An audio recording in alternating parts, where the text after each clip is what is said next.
We are going to pick up right where we had left off in our previous video talking about measures of spread and the 5-number summary and box and whisker plots. So interquartile range.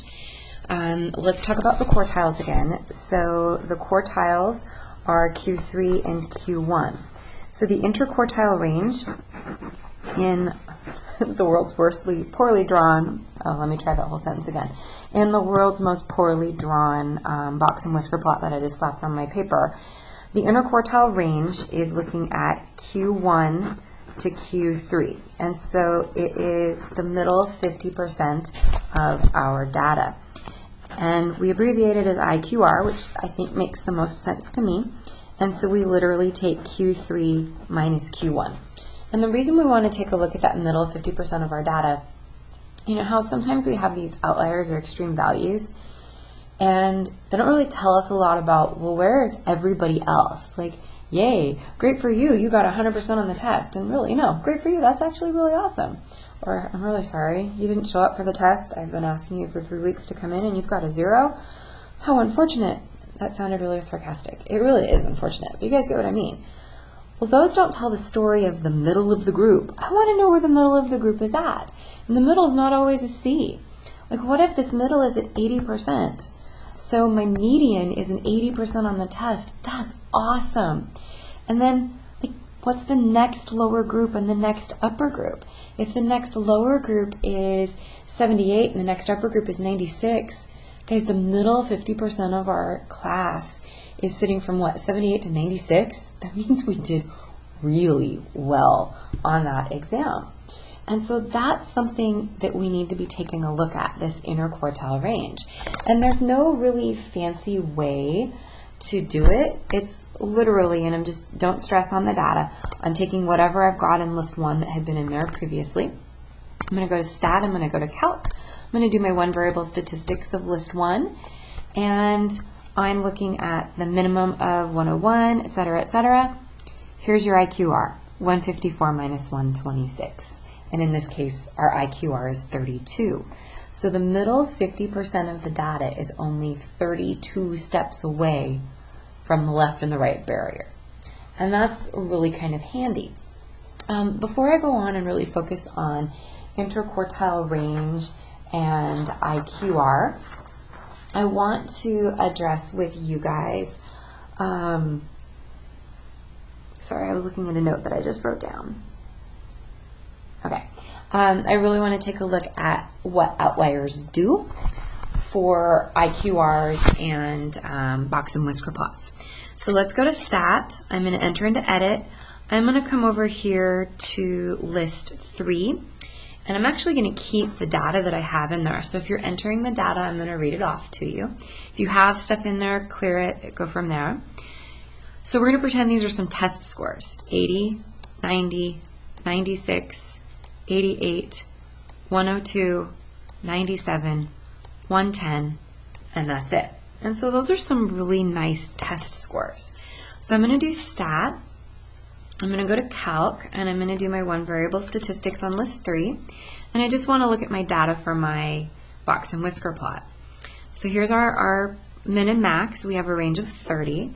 Our median is 96, Q1 and Q3. So the middle 50% of the data is sitting from 88 to 102. It means either if this is one person, this person's doing really well, or if this is one class, this class did really well on this assessment. So I'm going to pop in, I'm going to go into second y equals. Now remember, I'm using a personal calculator. So I'm going to turn off plot 2. I'm going to arrow over, I'm going to enter in, I'm going to turn on plot 1. And I just want to make sure that I'm looking down here at list 3. And I've got my box and whisker plot. And if you're like, how do you get there? Arrow to your type and then to the right to get you into the middle. So I'm going to go zoom, stat. There's my box and whisker plot. Now, these aren't perfectly symmetric. If we had 10 items, we would expect 2 or 3 in each one of those groupings. And the reason this space is closer together is because these 2 or 3 people have numbers that are less spread apart. And hopefully there we get back into focus. Okay, so let's talk about what an outlier does real quick. So I'm going to go into edit. I'm going to go up until I go down, and we're going to have the this person didn't take the test situation, and that goes in as a 0. So I want to click clear, go to stat, go to calc, one variable statistics of list 3, and I want to take a look. Okay, my minimum's now 0, so my range, I don't know if you guys recall, the range was like 30. Now my range is 110, and that range does really, it just doesn't tell me anything about this distribution. Our median's kind of consistent, but let's take a look at our stat plot. Everything's still set up. Go to zoom stat. Now check that out. That whisker is so long because we're going from, what was it, 80 down here, all the way down to a 0. And this is so compact because we have so many numbers on our number line that we're taking a look at. So that's something that we need to really be aware of. And with respect to that, we can actually have our calculator tell us when we have an outlier. So keep in mind, the median moved a little, it had a little wiggle room, but it really didn't change that much. Q1 and Q3 might have moved down or up a person, but they didn't really move that much in the scale. But the minimum did. So Q1, the median, and Q3, they're resistant to extremes. They don't move much. Min and max can be highly impacted because that's where the extremes would lie. So let's go into second y equals. Let's enter back into plot 1, arrow down and then to the right. And I want you guys to choose this little dot dot, scatter, or I keep wanting to say scatter plot, this little dot dot box and whisker. Get out of that, go zoom stat. See that little dot down there? That's telling you have an outlier, and the rest of your data is actually really sitting right here. If we were to connect this, I hope we could agree this is skewed left because we have this trail or tail heading to our lower values. Let's take a look real quick at our mean. So with that 0 in there, our mean is, let's just call it 83. If we remove that 0, forgot what I was doing. If I remove that 0 and I go back, our mean is 94. So, some things about this. Let's do a little what is resistant to outliers, and then what is not resistant. So the median, Q1, Q3. I'm determined to use that last little bit. Not resistant, the mean, so X bar, the range, and the min or the max, depending on where that outlier might be. Okay. A couple of other things before I get going too far into this video. When we create a box and whisker plot, remember we need to have a title, school appropriate, and then we need to have a number line scale. And that number line scale needs to be consistent. So if I'm starting here at 0, 10, 20, 30, 40, 50, 60, 70, 80, 90, 100 is how I'm choosing to scale this. Well, this number right here isn't really like fitting at 30, 40, 20, whatever it is. So that's why we would need to label the median 10, 20, 30. And I'm going to say that's 33. There we go. And then Q1, Q3, min, max. Okay, hopefully we got that. And then we would label, of course, these numbers. This looks to me to be about 12. I'm going to put that at 1. This guy, 10, 20, 30, 40, 50, 60. Of course, you would have those numbers and you would fit this in appropriately. I kind of did this in reverse. And this looks like at a 101. So this is what we would need to see for a fully scored box and whisker plot, where you'd have your number line scale where it's kind of plain and obvious, maybe give me the first, the last, and one in between, like just one step out. Your mins, etc., labeled and numbered in there. Okay, let's talk more about IQR. So this IQR thing is actually really important. Not is it only important for us to be addressing the the middle group and see like, well, what are people doing around that measure of center of the median, the IQR actually helps us understand how to identify an outlier. And so we are finally going to get into the official definition of what is an outlier. So an outlier is obviously something that sits beyond the traditional distribution. So extreme highs, extreme lows. But we need a specific definition, and there are going to be a couple of definitions we're going to rely on. And I'm like, wait a minute, a couple different definitions? Well, I guess there's a couple different ways to prove something is an outlier. That's probably a better way to say it. So an outlier. If we have an observation, a specific piece of data that is 1.5 IQRs above Q3 or 1.5 IQRs below Q1, then we can call it an outlier. And I'm like, what? All right, let's do a nice, beautiful box and whisker plot. And so I'm going to tell you, and I'm just making this up as I go, so let's roll with it, that Q1 is 5 and Q3 is 12. Okay, so this space right here, literally the boxes, this is what we call that interquartile range, the IQR. And let me zoom in. I'm realizing this is a little small. I can see it, but you guys might not be able to. So our IQR is 12 minus 5, which is 7. If we take 1.5 times 7, yes, I'm using my calculator. Do not judge me. I am tired. That gives us 10.5. Okay. If I take this distance, 1 times that distance is that distance, plus half of it. Okay. I need Post-it note. Ching.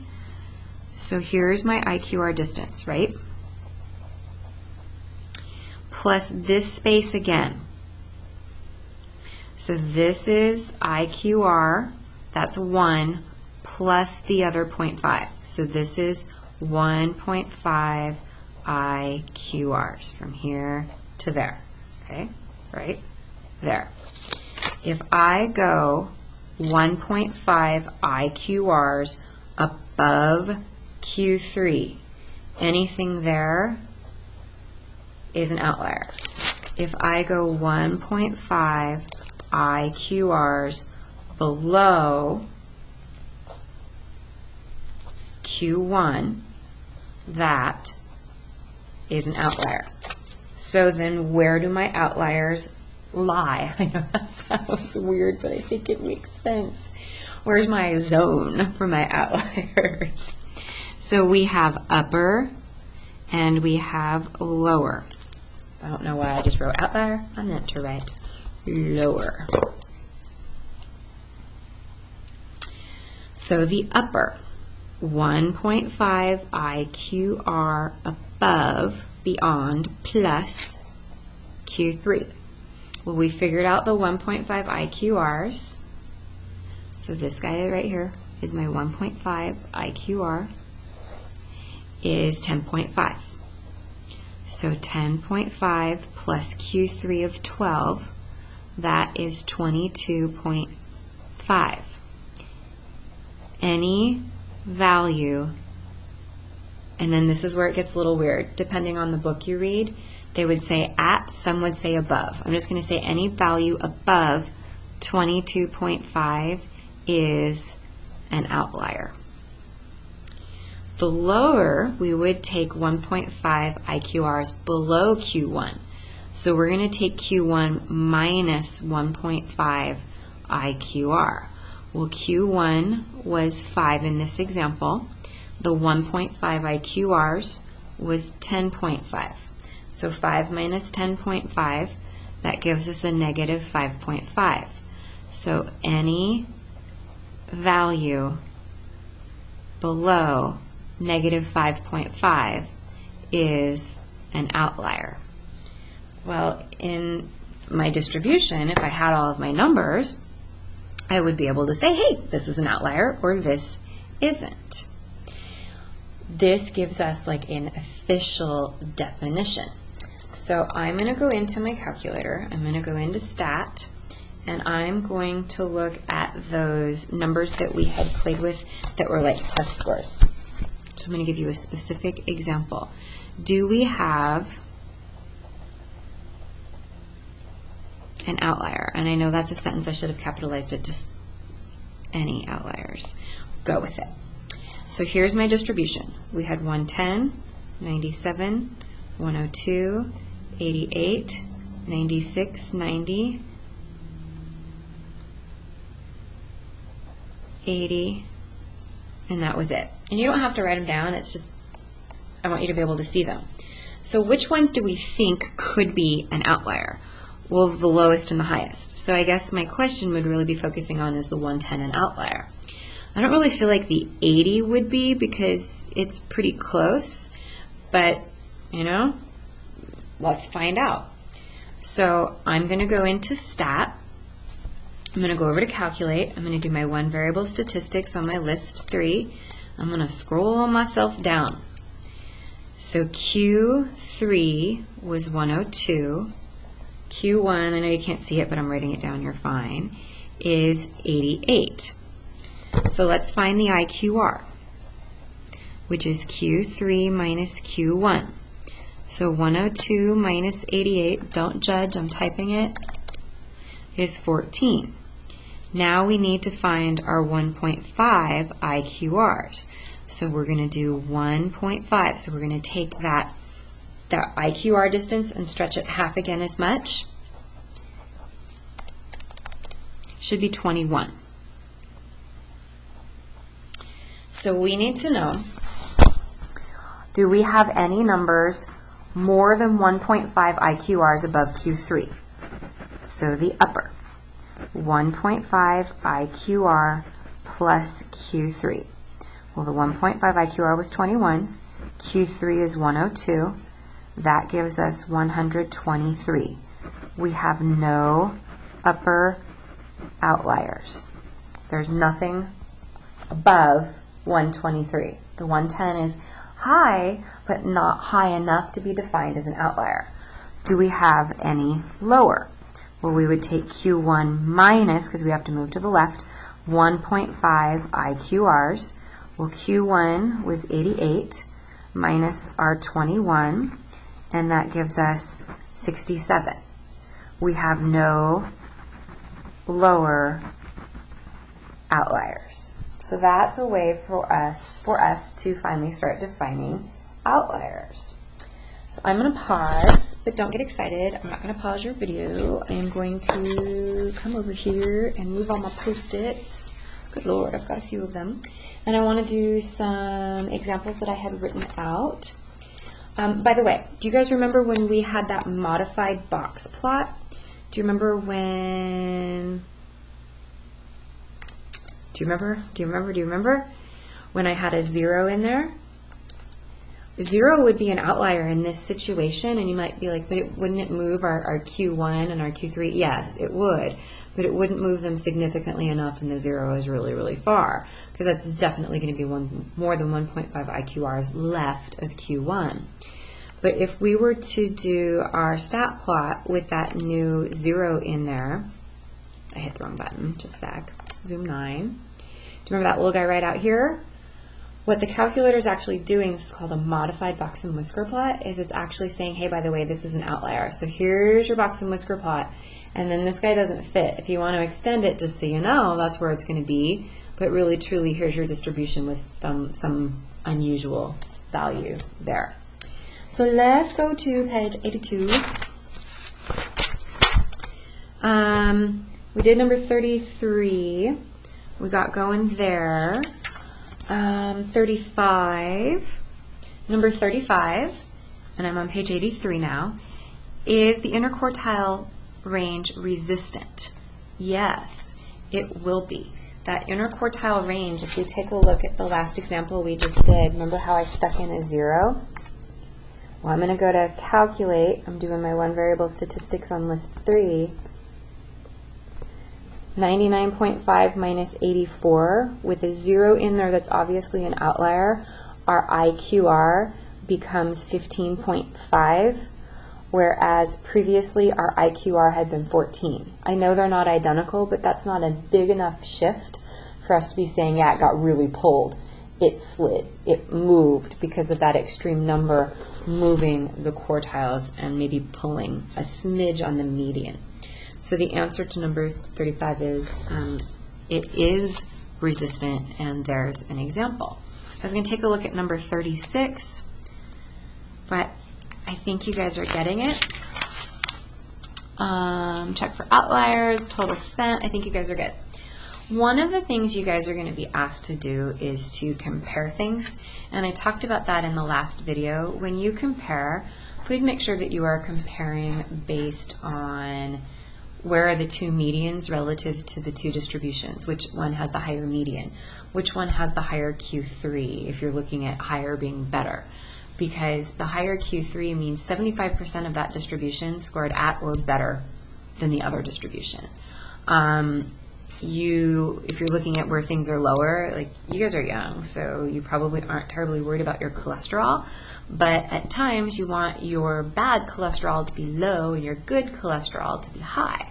Well, if we're looking at low cholesterol, then we might be wanting to look more at Q1 rather than at Q3 for all of that happy goodness. So hopefully that helps, and we're moving on. There's no way you guys are getting away with a 20-minute video. Ain't gonna happen. So we need to talk more about another measure of spread. So range doesn't work great when we have outliers. IQR is fabulous when we are doing a 5-number summary, and it's just handy, it's easy, and our calculator does it for us. But there's something else that we need to introduce, and I will finish it in our next video, but we need to talk about standard deviation. Standard deviation is another thing where I really wish we were all in the same space. So standard deviation is the average, no, I don't mean to say mean, I mean to say average. The average distance from an observation to the mean, the x bar. Okay, so let's say my x bar is sitting here, and I've got people, looking for my pen, and I've got people, oh, that didn't work. Looking for a highlighter. I've got people below and above the mean.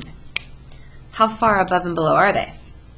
Well, this person's really below, and this person's really above, and this person's really close, and that person's really close. So that standard deviation is going to average the distance from everyone to that center of x bar. So if this person is 12 feet away, and this person is 16 feet away, we're going to add all these distances and then do some calculating, be like, okay, well, but on average, where is the typical person from the mean? So in order to do that, we talk about this formula. And this formula is in a formula packet, but you're never going to use this formula by hand. You're always going to use your calculator. So here we go. Standard deviation is abbreviated with S, and it's a little bit of an ugly beast.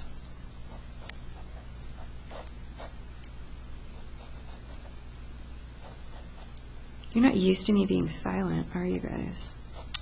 Mic still works. Okay, so with this is the formula for standard deviation. You're looking at like, oh, why? Because it is. So here's how it goes. The x sub I is all these little individual purple peoples. Maybe they're like a bunch of Barneys. I don't know. But all of these x sub i's are the individual people. And we're going to say, how far away are you? So we're going to subtract them. Well, this person, if I take this purple person minus the mean, it's going to be negative. Because let's say like this is 2 and that's 10. Well, 2 minus 10 is negative 8. And this person is sitting here at 23. Well, 23 minus 10 is 13. There's going to be negatives to the left and positives to the right, and the mean is stuck in the middle with you. And if you're like, is that a song? Kind of. So the reason we have a square is we need to make all those distance positives, all those distances positive. So all these negatives, we're going to square them and make them positive. And all these positives, we're going to square them and make them more positive. And then we're going to add them up. And then we're going to divide. So 1 over n minus 1, that's the same thing as dividing this sum of squares by the number of purple peoples we have. But we subtract 1. So you know how can you guys find an average? You're like, okay, we've got 18 people in the room. Add them up, divide by 18. Well, now we divide by n minus 1. And there's a beautiful lesson in your book, but none of you are going to read it. And I'm not going to go over it. I don't have time. It's n minus 1. Here's the fastest, best reason. We're going to have to do some rounding. And n minus 1 gives us a rounding error already built in to our formula. That's not going to make sense right now, but as we move forward in statistics, you're like, oh yeah, that n minus 1 thing, because we have to round, and we're just like, yeah, we're going to estimate it like that, and that's how it's going to go. So we do all of that, and then we have to take the square root, because the square root has to undo the square and get us back into a linear kind of world. And this is how we do it. So I'm going to zoom out. I'm just realizing that I have been making videos since 8 o'clock this morning. I have not moved from my chair, nor have I eaten or drank anything. I hope you guys are hydrating. So we're going to take our distribution. I'm going to utilize what's in list 3. So I'm going to refresh. It was the same thing that we did with our interquartile range, IQR, and outliers. You might hear my dog. She is lying next to the couch looking out the front windows, and she must see someone, because if it was a cat, she'd be out the door. She can't reach the cat. But there might be someone out front, and if the doorbell rings, she's going to bark like a fool. Macy, come here, babies. Do you want to say hi on camera? Come here. Come here, babies. Hi, Macy. Okay, let's see if I can do this. That's Macy. Macy, say hi. Hi, baby girl. Macy, say hi. That's my Macy baby. Hi. Okay, that's enough of that. Let's go back to stats. So, Macy, I don't want to play. Go play with Dad. Yes, I love you too. So here we have 80. Come on, focus. It will. We have the 80, the 90, the 96, 88, 102, 97, 110. I'm going to delete the 0. And hopefully I can get this to, sorry, that was my thumb, get this to focus. Hang tight. Apparently I shouldn't have, introduced you guys to Macy, but she's my baby. And yeah, since I haven't moved in many hours, I'm going to do that. So here's our distribution. It's the same thing that had been in list 3. Let's figure out standard deviation. Quit. Go stat, go calc. Come on, focus. I swear it's not my dog's fault. There. So I'm going to repeat that. I'm going to go to stat. I'm going to go over to calc. I'm going to do one variable statistics. We've been there a lot over the last few videos and assignments. And then I'm going to tell it second L3 for list 3 because that's where my numbers were. And I'm going to hit enter. And just like if we were trying to, I'll get it to focus, trying to find our 5-number summary, there, we have a standard deviation. It's this SX. S is for standard deviation, and it's 9.8-ish. It does not like my right hand, but I'm right-handed. That's a problem. This next one is sigma sub x. It is another version of standard deviation. It's the one where you don't do n-1. We'll talk about it later. In our world right now, I need you guys to use sx, which is 9.8. And that's literally what we're going to do. S equals 9.8. And if you're like, okay, I really don't get the formula. So remember how we had our data? 80. Well, here's what we're doing. We're taking 80 minus our mean, which I've forgotten, 94.7 quantity squared, and then we're going to do that for all of our values. If I go back into my list, the last value was 110 minus 94.7 squared. There is a jet flying overhead. I apologize. We're going to add all of those up, and we are going to divide by 7 minus 1, because we had 7 items. Minus 1 makes 6. And then we're going to take the square root, and that's what this number is. So on average, those scores are 9.8 points away from the mean. And that is standard deviation. Now, again, why do we have to square it? That quantity squared removes the positive and negative concept, because the negatives and the positives, those would make 0. And basically what it's saying is that the sum of the deviations, deviation means difference or distance, the sum of the deviations of each x sub I, that means individual, each little purple person, the sum of the deviations of each x sub I to x bar would be 0, because the negatives and the positives, x bar is in the middle, negatives and positives are going to wipe each other out. And again, that's why we have to do the squares. If you want to better understand the n minus 1 dealy bobber on the bottom, then you need to read the paragraph. Did you guys know that's the symbol for paragraph? It's totally the symbol for paragraph. And if it isn't, my mama lied to me.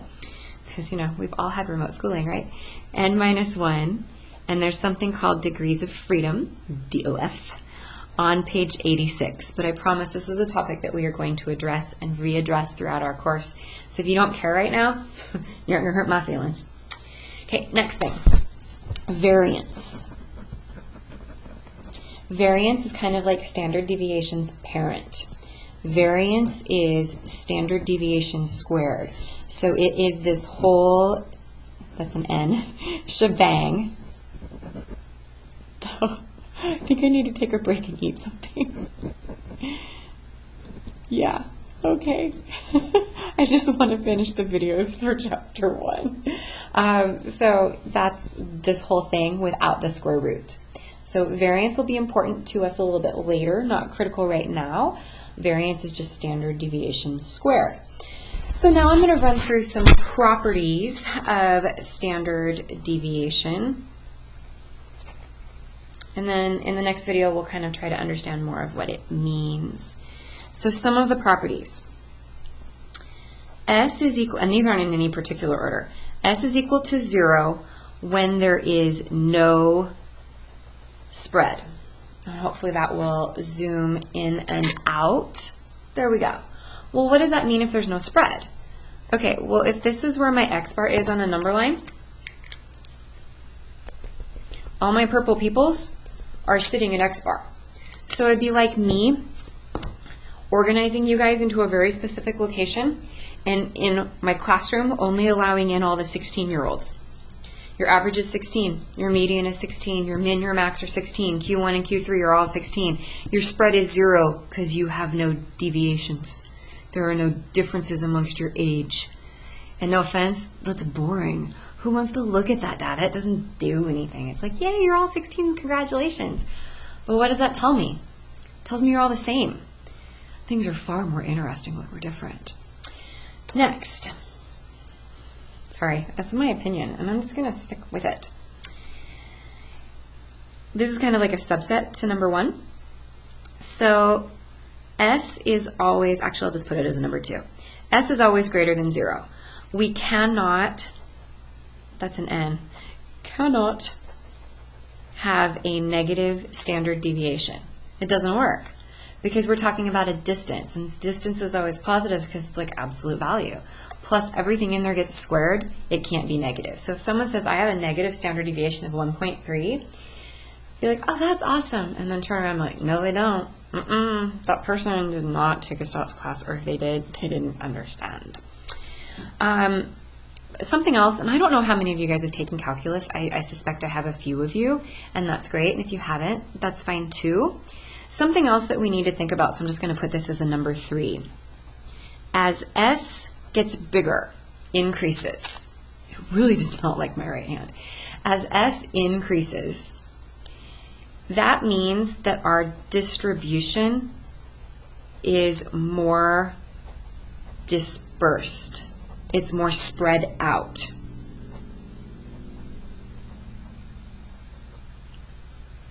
Okay, and I'll show you guys a little bit more on that.